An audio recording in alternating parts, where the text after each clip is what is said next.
33번 볼게요. 33번의 주제는 진화는 고정된 끝이 없으며 환경이 변화하는 방향에 맞추어 생물체가 계속해서 변화하는 것이다. 자, 같이 한번 볼게요. 진화는 정지할 것이다. 끊고 언제까지 정지를 하고 있냐면 상황에서의 어떤 것이 변화할 때까지. 근데 그러한 상황의 변화의 예시가 뭐가 있냐? 첫 번째는 빙하기의 시작. 두 번째, 그 지역의 평균 강수량에서의 변화. 그다음 세 번째, 항상풍에서의 변화와 같은 그러한 상황의 변화가 있을 때까지는 진화는 이루어지지 않을 거래요. 여기까지 되시죠? 자, 한 번만 다시 해석을 해보면 이거를 한 문장으로 자연스럽게 연결을 할 거라면 어디부터 하는 게 좋냐면 주어 해석하고 그 다음에 until로 시작하는 부사절을 먼저 해석하는 게 더 괜찮을 것 같아. 자, 다시 보면 진화는 한 다음에 아까 이 상황의 변화의 예시에 해당되는 이 부분을 먼저 해석할게요. 진화는 빙하기의 시작, 엄청난 변화지. 그리고 그 지역의 평균적인 강수량의 변화, 이것도 그렇고 항상풍의 변화, 항상 불던 방향의 바람이 갑자기 바뀌는 거, 이런 것들과 같은 그러한 상황에서의 어떤 것이 변화할 때까지는 뭐 할 것이다? 정지할 것이다. 그래서 상황이 변화할 때까지는 진화는 이루어지지 않을 거래. 여기까지 되시죠? 자, 그 다음 넘어가서 그러한 변화들은 정말로 뭐 한다? 일어난다. 끊고 언제 일어나냐면 우리가 여기 as long as 보이죠? 이거 동등비교니까 뒤부터 해석하는 거야. 그래서 그러한 변화들은 우리가 진화의 시간 규모만큼 그러한 그렇게 긴 시간 규모를 뭐 하고 있을 때 다룰 때에는 정말로 일어난다. 됐지? 그래서 그러한 변화라는 거는 앞문장에 나오는 이런 세 가지 상황의 변화를 이야기하는 거야. 그래서 이런 세 가지는 너무너무 자주 안 일어나는 그러한 일이니까 계속 일어날까? 이렇게 생각을 하는데 이러한 변화가 어쩌다가 딱 한 번 일어나는 게 아니라 진화의 시간 규모, 그러니까 막 몇백만 년 전부터 지금까지 이 정도로 긴 진화가 일어날 만한 그러한 시간 규모를 놓고 보면 그러면 이러한 상황들은 정말로 일어나긴 한다는 얘기야. 그래서 이 문장을 조금 더 자연스럽게 이해를 하면 인간의 기준처럼 짧은 시간 규모가 아니라 진화라는 엄청나게 긴 시간 단위를 기준으로 볼 때 앞에 나왔었던 이런 세 가지의 환경 변화나 그리고 이 환경 변화 때문에 생기는 진화는 실제로 일어난다는 뜻이야. 자, 다시 한번 해석을 해볼게요. 여기가 동등비교라는 게 중요한 거야. 그러한 변화들은 우리가 진화의 시간 규모와 같이 긴 시간 규모를 다루고 있을 때 정말로 일어난다. 그다음 넘어가서 as a consequence, 그 결과 진화는 보통 정지하는 것이 아니라 지속적으로 변화하는 환경을 뭐한다? 추적한다.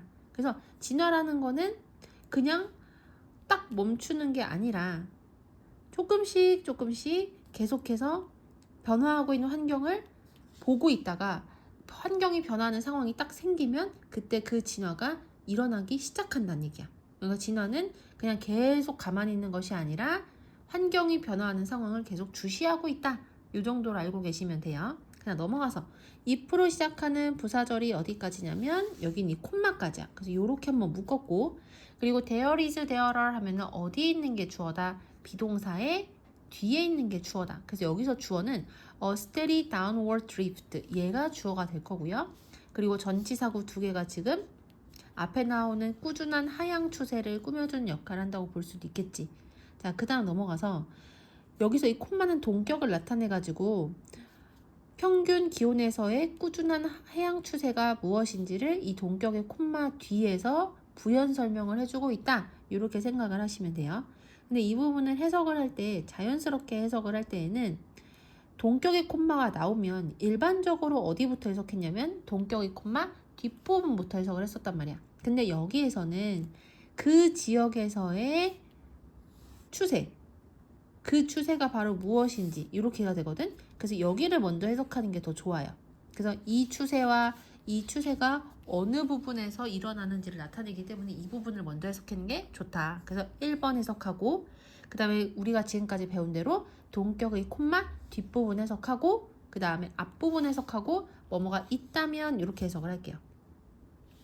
그리고 여기서 이 that은 뒤에 주어가 빠져 있으니까 무슨 격 관계 대명사다? 주격 관계 대명사다. 주격 관계 대명사에서 제일 중요한 것은 선행사의 동사 수일치지. 선행사가 drift 단수기 때문에 여기에 무슨 동사가 사용이 됐다? 단수 동사가 사용이 된 거고, 그리고 persist란 단어의 뜻이 되게 중요한데 지속하다가 아니라 지속되다란 말이에요. 그러니까 이때는 수동의 의미 자체를 지금 가지고 있는 거기 때문에 얘는 수동태로 쓸 수가 없다는 것도 중요한 거야. 자, 해석을 해보면 만일 그 지역에 수세기 동안 지속되어지는 추세인 평균 기온에서의 꾸준한 하향 추세가 있다면, 됐지? 그러니까 어떤 지역이 있는데 그 지역에서는 어떤 추세가 계속 진행되고 있어요. 기온에 있어서. 그 기온에 있어서 어떤 추세가 있냐면 계속해서 평균 기온이 하향 추세 떨어지는 거야. 그러니까 점점 조금씩 추워지는 그러한 상황이 있는 거예요. 그럴 때 다음 동물 세대들은, 그 다음 괄호가 2개니까 뒤부터 해석을 할 건데, 뒤에서 보시면은 콤마 해가지고 say 들어있는 거 보이죠? 얘는 삽입된 동사거든. 그래서 얘는 이를테면이라고 해석을 하면 돼. 그래서 얘 없다고 생각하면 어떤 표현이 보이냐면 in the direction of라는 표현이 보일 거예요. 그럼 이거는 무슨 뜻이냐면 뭐뭐 하는 방향으로 이렇게 해석을 하면 돼. 왜냐면 direction이라는 단어가 방향이라는 뜻이니까. 자, 그래서 다음 동물의 세대들은 이를테면 더 긴 털을 기르는 방향으로의 꾸준한 선택 압력에 의해, 그 다음 프로펠이 나아가게 만들단데 수동태니까 나아가게 되어질 것이다. 이렇게 해석을 하면 돼요. 됐지? 자, 그러니까 여기서 꾸준한 선택 압력이라는 거는 동물들, 점점 추워지는 지역에서 살게 되는 그러한 동물들은 압력을 받게 되는 거야. 압박을 받게 되는데 어떤 압박을 받게 되냐면은 털을 더 길게 길러서 나를 따뜻하게 만들어야지 내가 생존할 수 있다 라는 선택을 하도록 받는 압박을 받게 된다는 얘기야. 그래서 여기서 꾸준한 선택 압력이라는 것은 특정한 환경에서 살아남기 위해서 오랜 시간 동안 받게 되는 생존을 위한 진화 압박이라고 생각을 하면 돼요.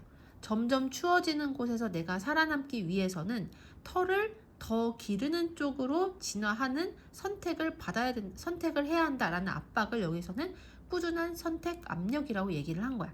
이해되시죠? 다시 해석을 해보면 만일 그 지역에서 수세기 동안 지속되어지는 추세인 평균 기온에서의 꾸준한 하향 추세가 있다면 다음 동물 세대는 이를테면 더 긴 털을 기르는 방향으로의 꾸준한 선택 압력에 의해 나아가게 되어질 것이다. 이렇게 됐지? 자, 이번에는 반대 상황에 대해서 얘기를 할 거야. 자, after이 여기서는 전치사로 사용이 됐기 때문에 전치사구 괄호 쳤고요. a few 뒤에는 무슨 명사가 와야 된다? 복수 명사가 와야 된다. 그래서 thousand years s 붙어 있는 거 확인을 해야 돼. 몇천 년간의 감소되어지는 기온 이후에 이 추세는 역전이 되어지고, 그리고 평균 기온이 creep up 하면 올라가는 거긴 올라가는 건데 아주 천천히 올라가다라는 뜻이야. 그리고 평균 기온이 다시 서서히 올라가게 된다면, 그러면 이 동물들은 새로운 선택 압력의 영향의 아래에 있게 될 것이고, 그리고 다시 더 짧은 털을 기르는 쪽으로 어떻게 될 것이다? 나아가지게 될 것이다. 그래서 프로펠이랑 푸시는 똑같은 뜻이라고 생각을 하시면 돼요. 그래서 반대로 이번에는 추세가 역전돼서 이제는 기온이 조금씩 올라가는 상황이 되잖아. 그러면 또 생존을 하기 위해서 새로운 선택 압력을 받게 되고, 그래서 이제는 다시 더 짧은 털을 자라게 하는 쪽으로 나아가게 될 거라는 거야.